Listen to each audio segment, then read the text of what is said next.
EV this and EV that. There are so many EVs being created by numerous amounts of car companies trying to get their foot in the electric vehicle game, and Chevy is no stranger to that with the Bolt here today with us. We are going to be taking a look at this thing, if it's a Tesla killer or if it's an EV staple. My name is Jason and you're watching Got an X.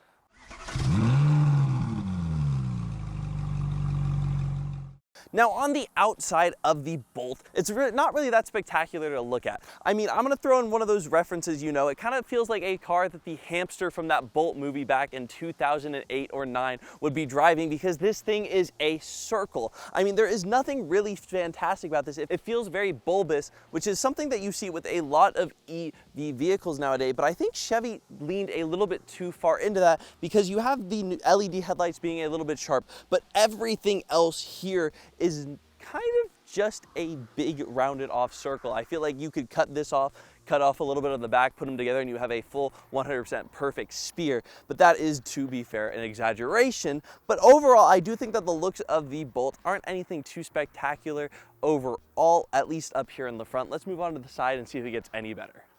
Now, onto the side of the Bolt, you can actually start to see some promising design aspects through and throughout the car. It does look like your standard Chevy, like a Blazer or something along the lines from the side, which I do think is a good design aspect to have some continuity throughout all of the Chevy line. One thing that I am going to touch on that is a feature, or that is a little detail that I like a lot. You have the red stripe on the rim, and I think it does just bring a nice little accent to the car, making it a little bit more special. There are some accents through and throughout. There's some chrome on the bottom, as well as there's some chrome on the handles here, just giving a little bit of accents piece, definitely separating it from the front. The front is definitely going to be the weakest part of this car. One thing I am going to touch on, though, as we can clearly see, this is not a very tall vehicle, which means we're going to be lacking a bit of room on the inside. We'll get to that a little bit more in the interior, but you can kind of tell that this is a little short and stout fellow.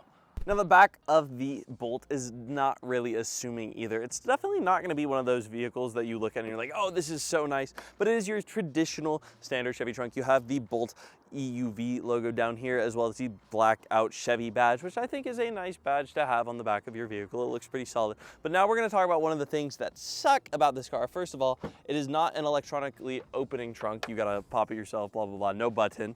But on the inside here, you are strapped for storage. You have 16.3 cubic feet of storage, which is honestly a pretty pathetic amount for something this big. I just feel like it is cramped back here and you can't really do too much with it. As well as you have this little protective sunshade to keep you hidden away from any enemies who want to know what's in your trunk, but it's definitely nothing to write home about, as it's kind of annoying to deal with too. It's not one that you can like collapse and like close through. It's just kind of automatically attached to the trunk, and I mean, it's all right. The back of this car is pretty underwhelming, unexciting, and boring overall.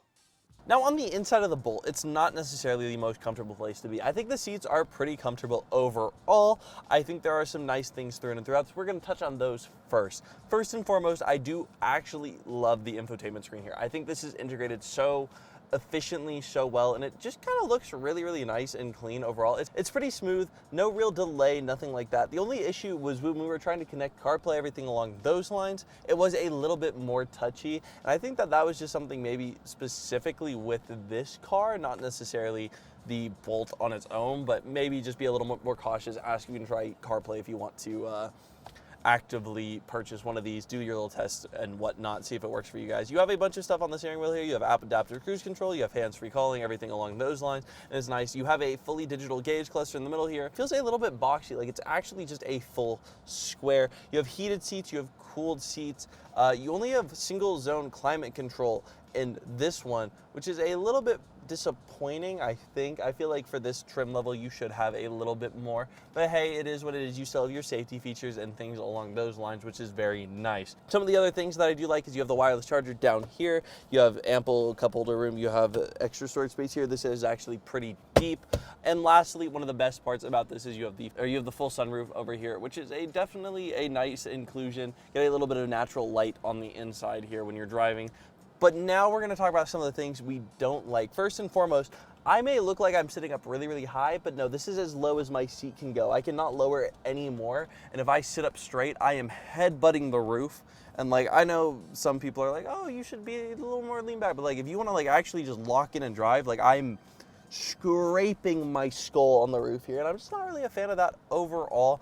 I think some of the, like I was talking about with the gauge cluster, it's a little bit disappointing. Materials in here is pretty nice though. I do like the trim throughout the car, but there are some cheaper plasticky parts which you can just kind of know and take a look at and be like, ah, well, I don't really know. But I do think it is a pretty good bargain for what you're getting. I mean, this starts at about $33,000 if I am correct. And I mean, for $33,000, this does come with a lot of nice features. So it's really gonna come down to you. Let's take a look at the driving and see if that can change our mind. Now, in the driver's seat of the Chevy Bolt, it's honestly, besides the headroom issue, it's a pretty comfortable place to be if I'm gonna be straightforward. I actually do think this vehicle drives pretty nicely. I think that's the best thing it has going for it. The driving experience is pretty solid here. You have pretty good acceleration too, 266 pound-feet of torque, 200 horsepower. It's a pretty substantial and nice feeling for this compact of a car. You can get up and go a little bit easier with that instant access to all the torque. It's honestly pretty nice through and throughout. All the safety features that we talked about, like blind spot monitoring, or maybe we didn't talk about it, but they have blind spot monitoring, adaptive cruise control, pre-collision warning, all things like that, which really do just help the Bolt feel like a nice, safe, comfortable driving experience. I think that the overall feel of this vehicle is pretty solid. I do think that there's a lack of features through and throughout, but if you really do just want a nice, easy, simple drive with EV and you like Chevy more than any other brand in the world, this isn't that horrible if you're talking exclusively driving. I do think that the driving holds up compared to some of these other electric vehicles.